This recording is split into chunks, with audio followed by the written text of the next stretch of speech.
All right, my friends, welcome to the Start Spreading the News Yankee podcast. You can find all of our content on startspreadingthenews.blog. This is the Start Spreading the News Yankees podcast. This is Monday night, July the 6th, 2026, after a wonderful July 4th weekend. A reminder that this program is brought to you by Artemisia Publishing. Artemisia publishes a wide selection of great books across a variety of genres, including some of the best books ever written in the history of literature and writing, including the least among them, From Compton to the Bronx, 365.2, and the greatest novel ever written, Scattering the Ashes. If you haven't read any of them, they are written all by a phenomenal author named me. And also, of course, which I need a new graphic for, the brand new, actually came out in like March, Greatest New York Yankees by Uniform Number. One person who helped me with numerous books on that list is my good friend and one of the writers on Start Spreading the News, the fantastic, the wonderful, the knowledgeable Tim Kabel. Tim, how are you? Fine. How are you, Paul? Oh, my goodness. I am so good.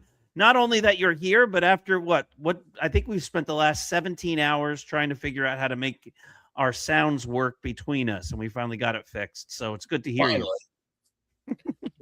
So Tim, you know, I think in the history of civilization, there are people that go down for doing great things, and other people then get credit, and the person who actually invented something gets forgotten along the way, which is always a shame.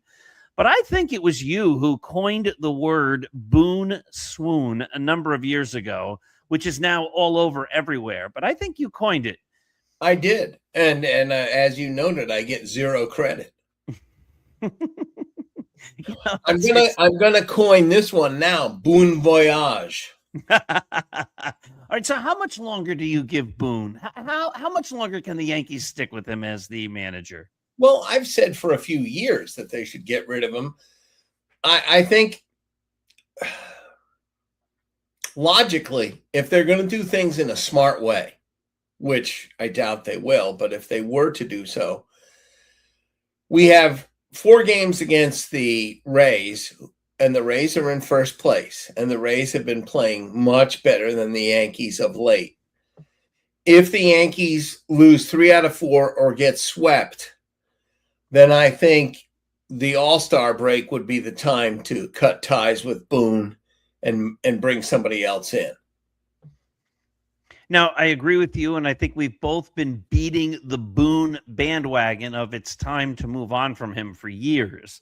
Why on earth would the Yankees, after seeing this same story year after year, terrible baseball, periods of time when they can't win, where they play like the worst team in the major leagues year after year for a month or so, or weeks on end, why can't the Yankees, Brian Cashman, Hal Steinbrenner, both of them, either of them, find the intestinal fortitude within themselves to move on from a manager who's obviously ineffective? Well, I think there are a couple of reasons. One, they'd have to admit that they made a mistake. And they don't want to do that. And two, they grasp at excuses. This year's excuse is, well, Aaron Judge and Giancarlo Stanton and Max Fried are hurt. Well, they haven't been hurt in the past, and this thing happens every year. So, I don't think, yes, it's not good to have the best player in the game out, but that's not necessarily why they're losing game after game. I mean, it's a lot of these things are mistakes that Boone is making. Why keep bringing Camilo Doval in? Why even have him there, first of all? But when the announcers on Saturday's game made a very good point, Doval came in and was beaten around in the 8th inning. And then in the 9th inning, Boone brought in Brent Hedrick. And I think he's required by law to bring him in every day. But he did bring him in on Saturday. And I think it was Michael Kay said, why bring him in when he's one of your key effective relief pitchers and you might need him on Sunday? Why bring him in a mop-up role? Why not just let Doval finish it out? I mean, he's already awful. I mean, how much worse could he be? And if he gave up a couple runs, then you could bring in a position player. But no, he brought in Brent Hedrick. And then for some unknown reason, he brought Doval back on Sunday. And to disastrous results both games. Right. And go on.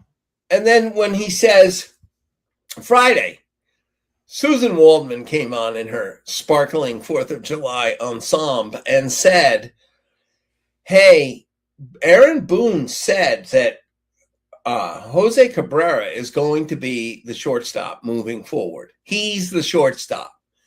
Occasionally, Volpe will play, but it's going to be Caballero. And Caballero is not going to be jerked around to other positions. Well, on Saturday, Caballero was benched and Volpe played. Okay, and Boone's explanation for that was he's played a ton lately, meaning Caballero, but they were off on Thursday. So, and he's not 42 years old. He's 27 or 28. And then on Sunday, Caballero was in left field, I believe, and at the beginning, and or maybe center field. Left field. And then, third base. He was, sorry, I feel like Abbott and Costello. He was on third base. And, and Volpe was at shortstop and, of course, made an error.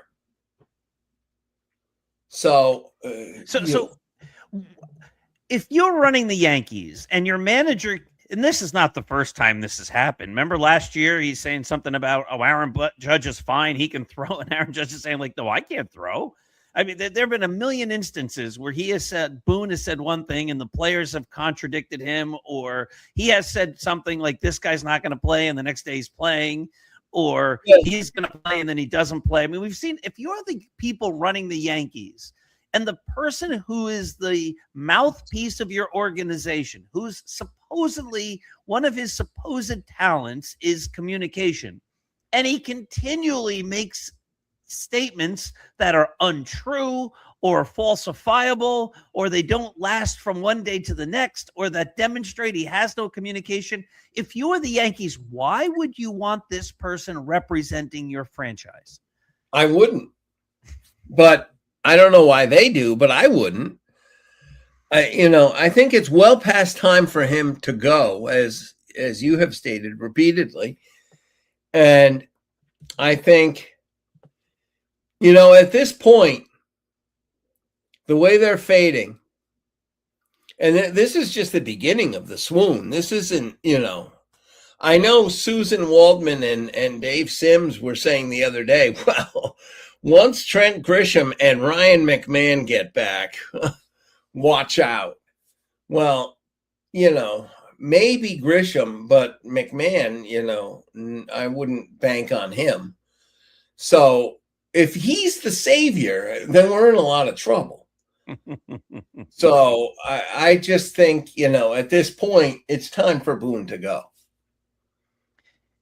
We're seeing reports, Garrett Cole, Aaron Judge saying the Yankees have lost their focus. Again, supposedly one of Aaron Boone's great strengths was his relationship with the players. The players are going to play for him because they really like him. And yet they're not. And this isn't, again, the first time we've seen this over Boone's tenure. Again, do Brian Cashman and Hal Steinbrenner not notice these things? Do they not care?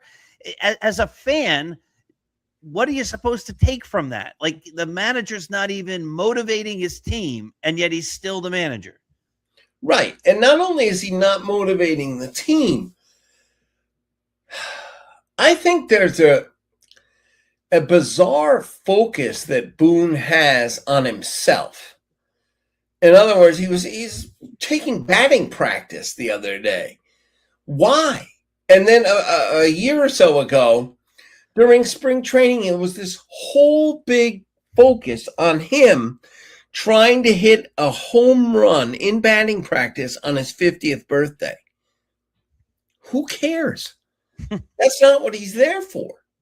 But he seems to turn everything into something about himself. Like when he talks about a young player, he then talks about himself when he was a young player or himself dealing with being a star. He was not a star.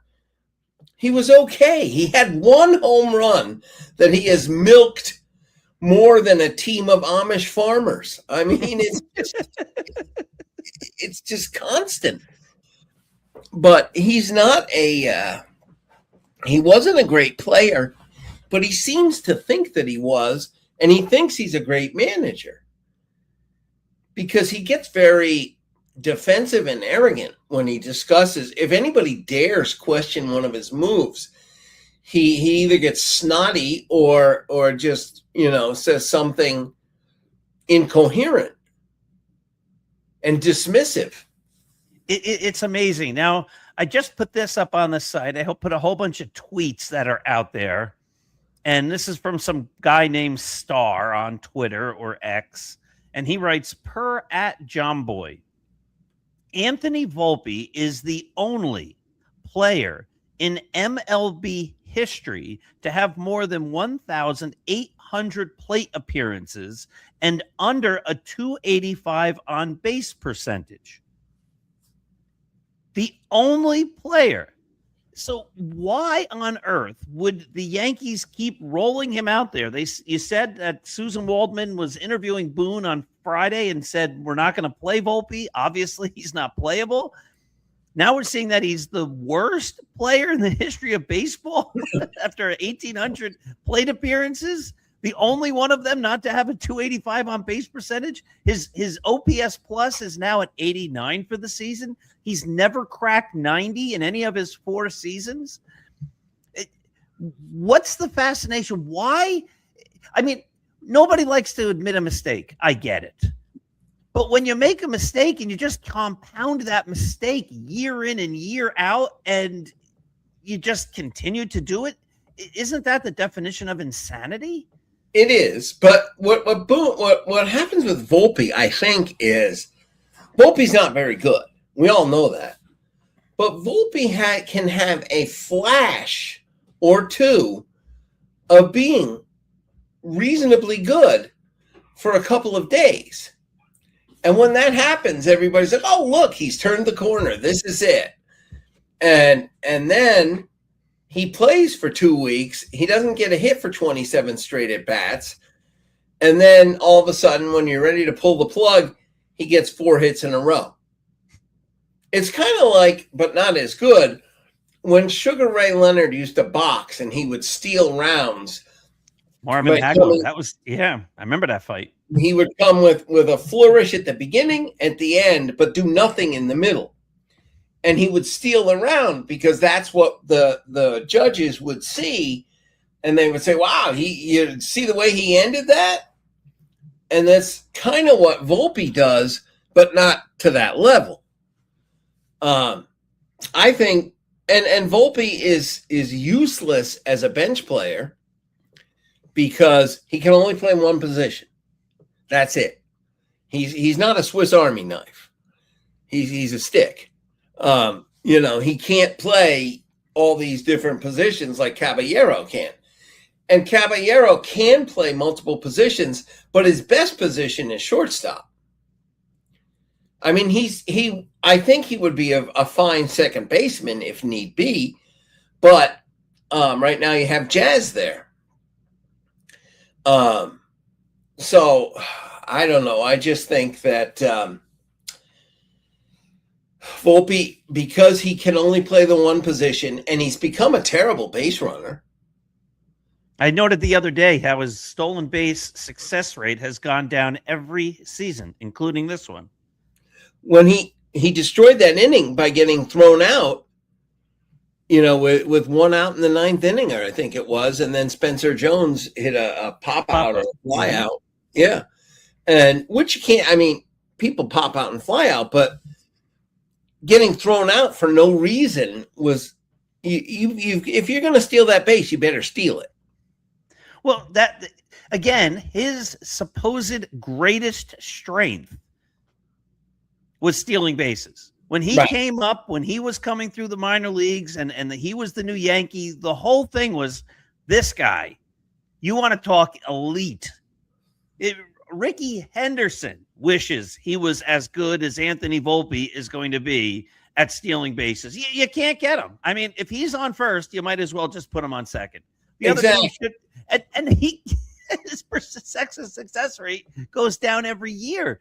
Now, at some point, if your goal is to put a winning team on the field and you have a shortstop who doesn't field well, and I like how people say, well, he won the Gold Glove 72 years ago. Well, so did Willie Mays. Like, okay, he won a Gold Glove. That was great. I'm very happy for him. He hasn't been good since.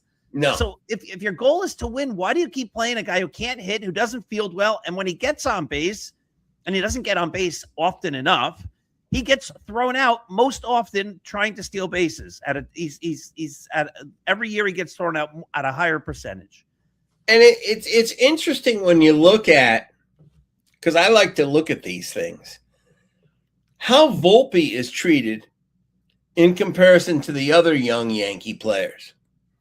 And it's just, it's not even night and day. It's day and 16 nights ago. I mean, it's horrible because let's just look at stolen bases. Dominguez stole a base the other day, and the announcer said he's 5 for 5 in stolen bases. They don't let him steal as often. And every time he steals, he's successful. He had 23 steals last year, I believe. That's the guy you should be letting steal bases, not Volpe. And the other thing is, they brought up Spencer Jones once. They sent him down. He didn't do that well. They brought him up the second time. He did significantly better the second time than he did the first time, but he gets yanked in and out of the lineup constantly. Dominguez gets yanked in and out of the lineup. All of them, it's just, and Rice used to get that treatment, but then they got into a situation where they didn't have a choice, but they had to play Rice because Stanton was out and they needed to play him. And he sort of seized the day. And now, but still every now and then they'll yank Rice out. I just think that the way Volpe has gotten this deferential treatment is ridiculous. Now, we have been accused, both you and I, of hating, and other writers on Start Spreading the News, of hating on Anthony Volpe. And I keep trying to explain, we're not hating on him. we are frustrated because the Yankees are gaslighting or doing whatever. I guess it's gaslighting, saying like, no, you don't understand. This is an elite. Didn't Aaron Boone call him elite last year? This is like a top shortstop. And we keep seeing like, no, he's not. And there's better options. And there were a million shortstops a couple of years ago that were available that would have been great. One of them, Seager, helps lead the Rangers to a championship. And yet we're constantly seeing this player. I think you, me, every Yankee fan would love Anthony Volpe to become the next Derek Jeter and to turn that all around tonight and be great the rest of the way. And we could say, you know, boy, when we were down on him, we were wrong, but we haven't been wrong. And when you point out the weaknesses, people say, well, why do you hate him? We don't hate him, but we're frustrated. We were accused of all sorts of things. Yeah, I think we don't. It's just an accurate assessment that he's just not that good, you know? And again, you know, I've seen it before with people. They say, oh, you know, this guy, he's really good. And you just look at the numbers and he's not. They used to do that with Aaron Hicks too. And, you know, I mean, but I mean, I don't know. Just look at what the Yankees are doing with third base this year. They're paying, I believe, I think it's 15 million or so. Well, they're paying 32 million because they're paying DJ LeMahieu. Oh, geez. They're paying, and he's actually probably better than Ryan McMahon. I mean, McMahon can field reasonably well. He's not Greg Nettles, but he's good. He's, you know, he's fine. But then they keep talking about how he's really going to turn it around. He's hitting, you know, he's hitting 210. Yeah, 209 right now. And Michael Kay even said the other day as well, you know, for a while there he was hitting 142, and now he's hitting, you know, 209, and that means he hit 265 for a little while. If he could hit 265, they'd take that. Yeah, but the thing is, he's not going to hit 265. 265 is the top, and it averages out to 209. He's not going to stay there. He's going to go back down. See, when an announcer says if McMahon could just hit 265, well, here's his entire career. 158, 232, 250, 215, 254, 246, 240, 242, 214, 217, 208. That 208 and 217 are combined in 2025 with the Yankees in Colorado. And then this year, 209. He's never hit 265, and he's 31 years old. It's not like, oh, if he could only do it, maybe you say that for a 25-year-old kid. Like, he feels so well that maybe when he hits his prime, this guy's beyond his prime. He's never done it. No. And he played in Colorado. I think here's what I think should happen. I think that, and it won't, but I'm just going to say what I think should happen. I think at the All-Star break, they should fire Boone. I wouldn't fire Matt Blake, but the Yankee pitchers, for all their problems, have held their own. Right. I wouldn't get rid of Matt Blake and whoever the bullpen guy is. I wouldn't get rid of him, but I'd make some other changes. But I would get rid of Boone, and then I would look at the roster and say, look, whether or not they need to do some things here. Judge is eventually going to come back, but who knows when. I mean, they say late August, maybe not, but I don't know that it's going to make a difference then. So what I would do is I would approach the trading deadline differently. I wouldn't gut the roster, but there's a few people I think that they should trade and get what they can get, and sort of keep the core of what they have and add to that. In other words, Jazz Chisholm should be traded. All right, we're going to play a game. Ready? Yeah. We're now going to let me see what can I do here. I'm afraid to start playing around too much, but let's just try this. The crowd, they're going crazy because they know something about as exciting that's going to happen. And let's see. Looks like here we go.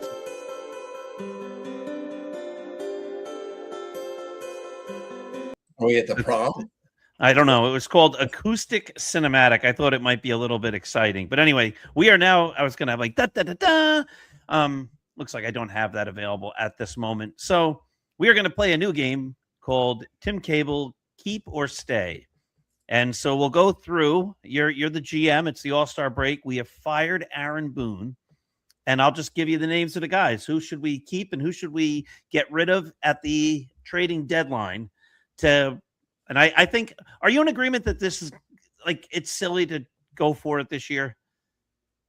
Yeah, I think it is silly because you don't know what's happening with Judge. You don't know what's happening with Fried. Cole is kind of up and down. I think the fact that they mysteriously gave him that extra day a couple of weeks ago, I think there was something going on.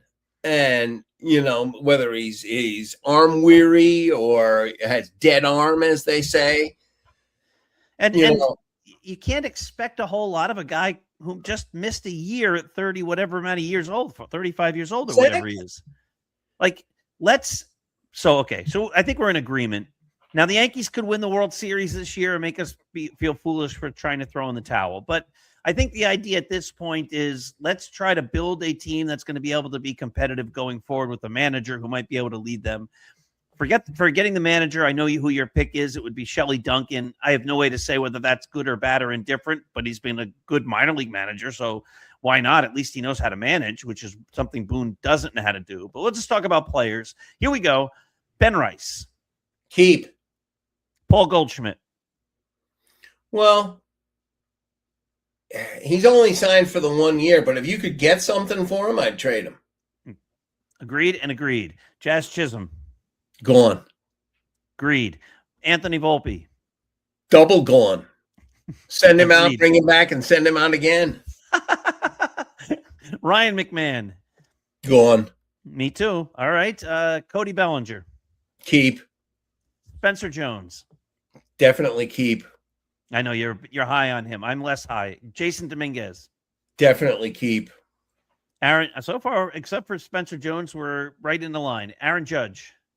Well, you have to keep him, but all right. Austin Wells.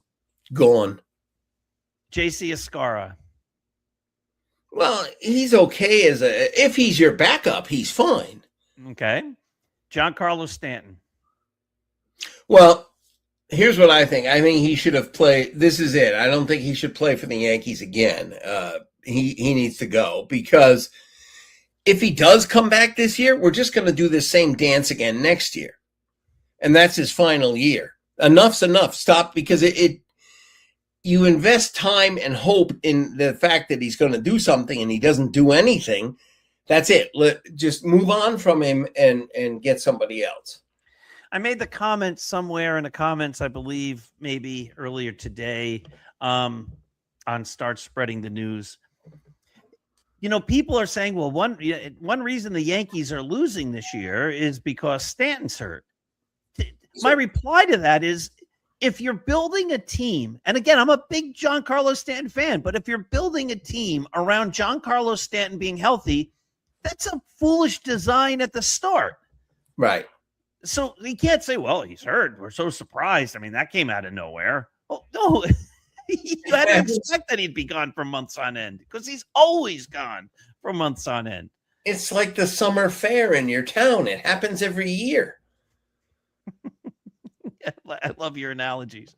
Let's just go through the pitchers. You forgot Trent Grisham. Oh, my goodness. Well, purposefully, no. But all right, Trent Grisham. Gone. Anybody else? I was Ahmad Rosario. These guys aren't. No, I'd keep him. I mean, I think, and I might keep McMahon for the rest of this season simply because unless you have somebody else you're going to put in at third base. And I don't think you could get much for him. What I would do at this point, I would trade Jazz and here's what I would do. I would trade Jazz, put Caballero at second base, and just for now, keep Volpe at shortstop until George Lombard Jr. is ready to come up. And then trade Volpe. Now, my position, I am much lower on prospects than you are.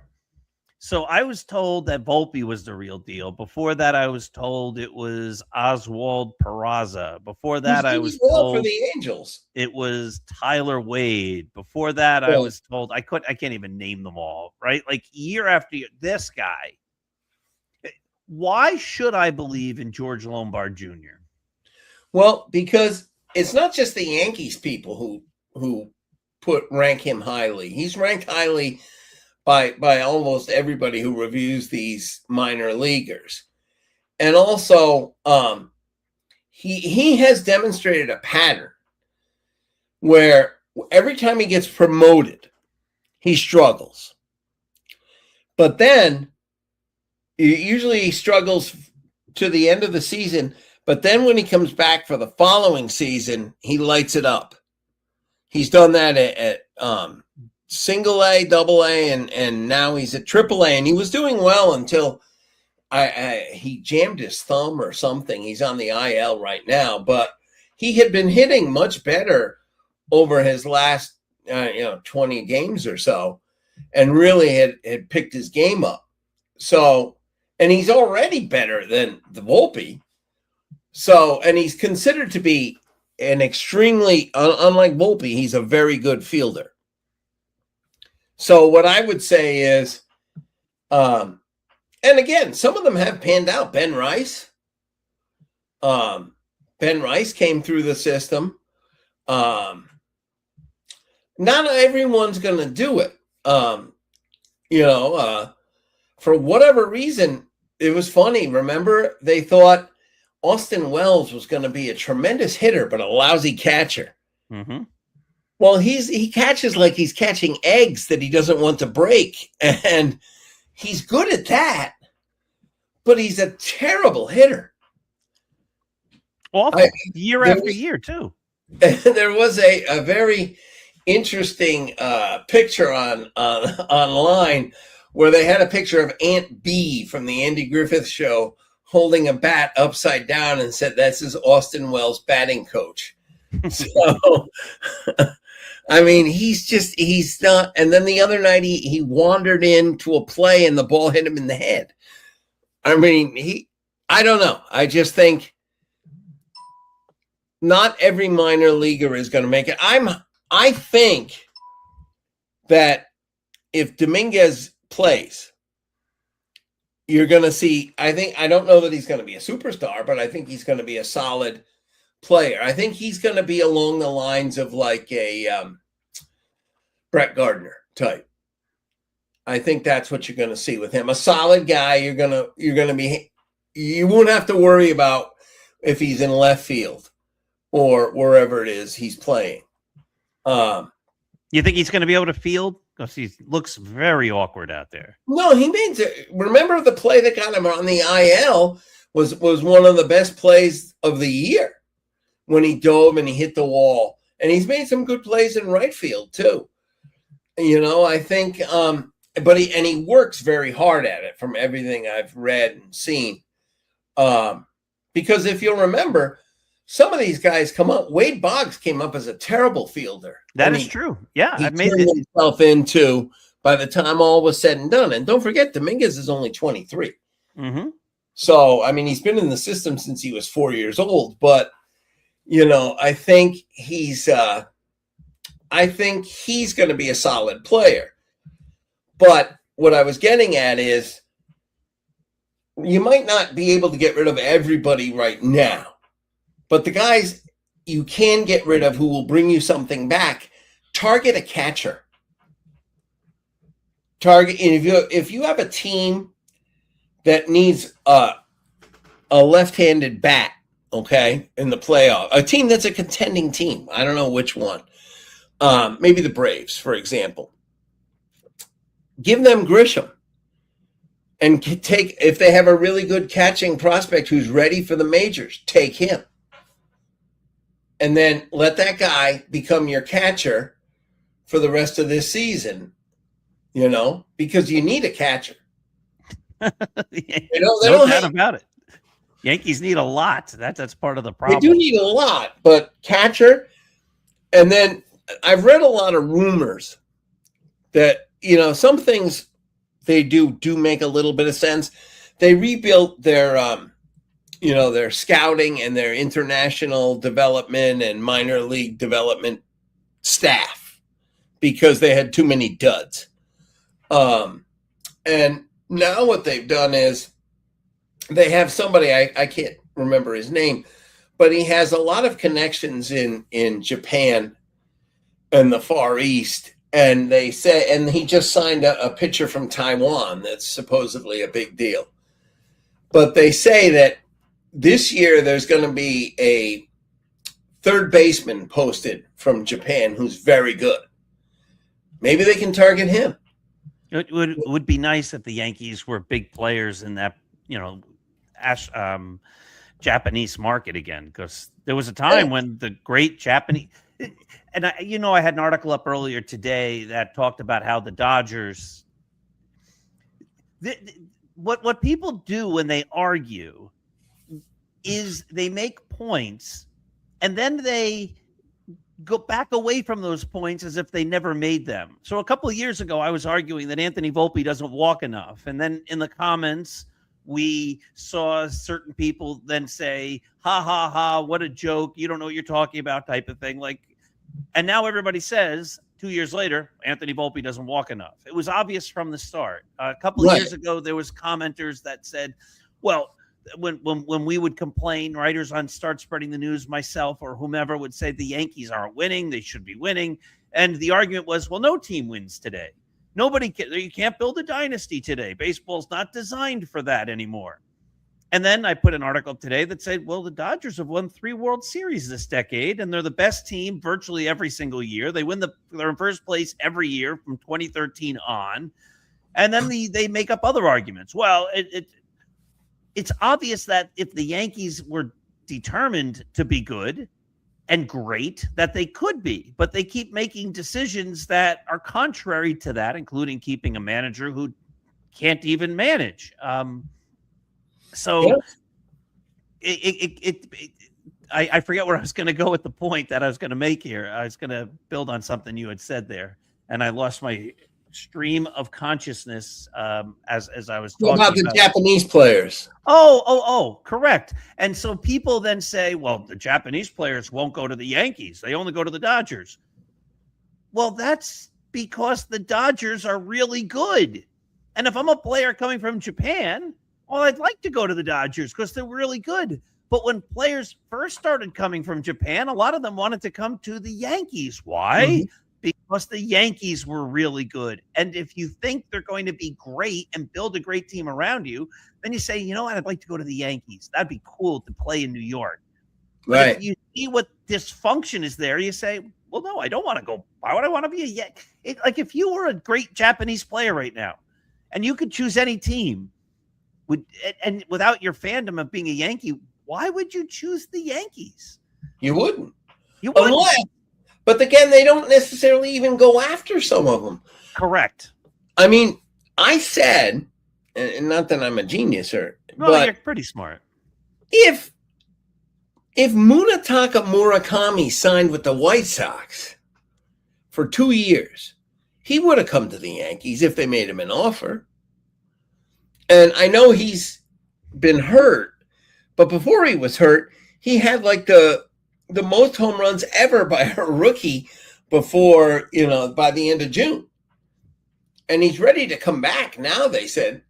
And, he doesn't hit for a high average. He strikes out a lot, but he's got a ton of home runs and RBIs. And he's a left-handed hitter. And maybe he's not the greatest third baseman in the world, but I'd rather have him than McMahon. And right now he could be your DH. Yeah, no doubt. And you know what? You can't get better if you don't go after players. And the Yankees just have decided this whole Boone era that they just let generational talent go past without even making an offer. Like, we're fine. We got this guy. We don't need that superstar. And it turns out that superstar probably would have helped. And look at you mentioned him before, Oswald Peraza. He's doing pretty well for the Angels. He's doing better than Volpe.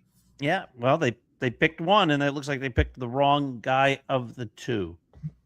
Yeah. Oh, so did I miss anything here in our complaining session here? About the truth, but we talked about the position players, but as far as which pitcher should go,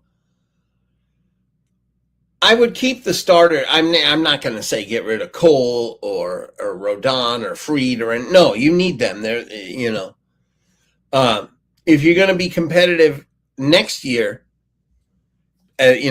moving forward, getting rid of Boone, retooling things, you don't want to do that. But the bullpen, you need to, I think that's a complete gut job. I don't think there's anybody out there, maybe Bednar, who you say, well, this guy is definitely part of the team next year. Hedrick's 109 years old, and he's had a... No, he's not. He's actually kind of young, but... Is he? I think so. I'd say he's under 30. Hedrick. All right, we're going to play. This is another game. I wish I had theme music. Here's the Brent Hedrick game show. Brent Hedrick is... All right, so he's 28. You're right on that. I thought he was around a lot longer. 2023 in 3 games. That doesn't count. 2024 for Minnesota. He only played in 1 game.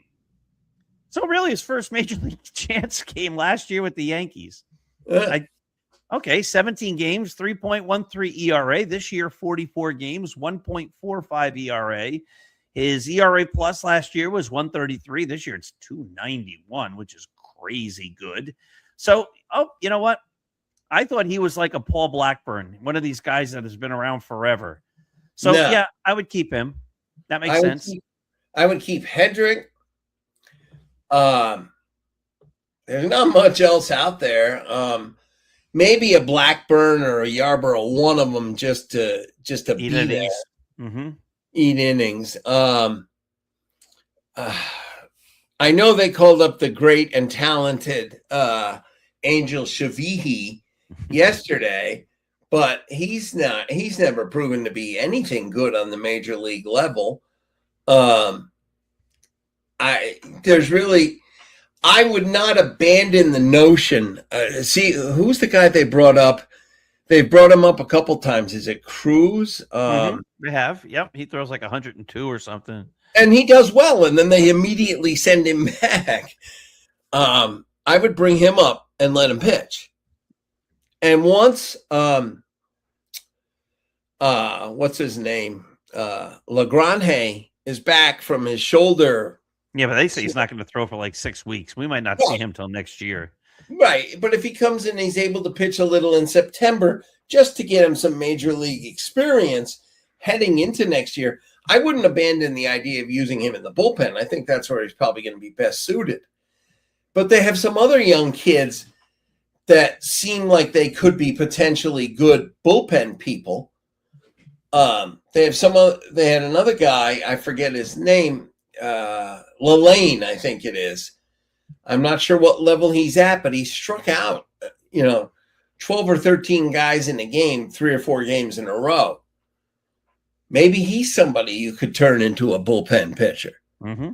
But the point is, you need to retool the bullpen, and you don't need to get somebody who's no good on another team and think he's going to be good on your team. No, you don't need to do that. I think they've done that a few times now. Yeah. I mean, look at the 3 guys. I mean, Bednar is fine, but they brought in Jake Bird. And that reminds me, every time I hear Jake Bird, I think of who was it? Somebody Bird, the one Thurman Munson hit the home run into the bullpen off of. Doug Bird. Yeah. Doug Bird of the Kansas City Royals. Yep. Yeah, I mean, maybe this is his who eventually became a Yankee. Doug Bird pitched for the Yankees. Yeah. Well, who didn't? But I think they need to retool the bullpen. I would and Weathers. I mean, everybody. Oh, Weathers is good. He's really good. He strikes out a lot. But if he gives up 12 home runs, what difference does it make? He pitches, as I've written, Weathers pitches just well enough to lose. Always. Whatever it is, if the other team scores, if the Yankees score 8 runs, he'll give up 9. He keeps you interested, but he's not that good. Maybe he'd be a good relief pitcher. Maybe. Listen to these numbers. He pitched for San Diego. He was 4-7. That was 2021 in 30 games. The next year, I think he was injured. He comes back in 2023, pitches for the Padres and Miami. He goes 1-8. In 2024, he goes 5-6. In 2025, he goes 2-2, only 8 games. After a while, people say wins and losses doesn't matter, but if your career record now it's 3-7 is 15 wins and 30 losses, there's something there. You're obviously not as talented as I was. Not high on that when the Yankees got him. I think you and I both wrote. I definitely wrote like this is who they're getting. We're all excited that they get a guy who doesn't ever win games. And they're giving up 4 players for him. It's just crazy. And just like the trade they made for Shavihi, his name escapes me now. He's a left-handed hitter. T.J. Rumford was the guy they traded for Shavihi. And the Yankees didn't think he'd ever be, he was a left-handed hitting first baseman. They didn't need him because they couldn't figure out what to do with him with Rice there. And so what happens? He's with the Rockies, and he's doing really well. 88 games. He's hitting .301. He has 12 home runs. Yeah, we could use that. Yeah, you think? He'd be the best player in the Yankees right now. Yeah, maybe not. I mean, he's not. I would prefer Rice over him, but maybe you could have him as a DH, something. Crazy stuff. And funny, go on. The other day, we complained about how remember in the game when Boone did not pinch hit Goldschmidt for Cabrera. And I like Cabrera, but Cabrera was just coming back after that terrible injury, and he'd only had a handful of at-bats at the major league level, and Goldschmidt's a borderline Hall of Famer. So who would you rather have hitting? Obviously Goldschmidt. And so, of course, he came up with some weird explanation. Cabrera could get his bat on the ball. Right. Something that made no sense. But then on Saturday, it might have been Saturday, he pinch hit Goldschmidt for Trent Grisham.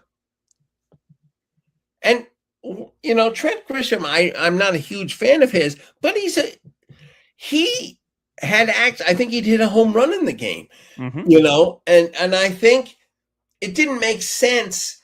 But then he's like, oh yeah, you have to go with Goldschmidt in that situation. But why wouldn't you go with him over Cabrera? I think sometimes he manages. I wrote this the other day for the story. What a story. Yeah. Whoa, when they write this tomorrow, I'm going to sound like a genius because I stuck with the underdog and against all logic, and it worked. It's the same as bringing in Nestor in that World Series game, and he does this constantly.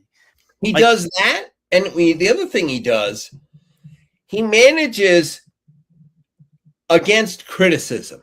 In other words, if somebody lambastes him, like a couple of years ago, heading into the playoffs, Judge was hitting leadoff of all things. And Alex Rodriguez came out and blasted him for doing that. Judge never hit leadoff again after that. And the same thing, remember, he got all that criticism for playing Isaiah Kiner-Falefa. And then headed into the playoffs, all of a sudden people were criticizing it, and then he yanked Isaiah Kiner-Falefa out of the lineup. So he responds to people criticizing him. So maybe that was part of it. All the people who criticized him for not pinch hitting Goldschmidt, he's like, aha, I'm going to use Goldschmidt now. Now I'll show you. I'll make the decision 2 days later. The whole thing is frustrating. Tim, this has been fun, even though we're complaining about the Yankees. I'm glad we sorted out the audio. That was crazy at the start. And thank you for joining me, my dear friends. Thank you for watching. This has been the Start Spreading the News Yankee podcast with the brilliant, affable, fantastic writer, Tim Kabel, joining me. Have yourselves a happy and wonderful evening.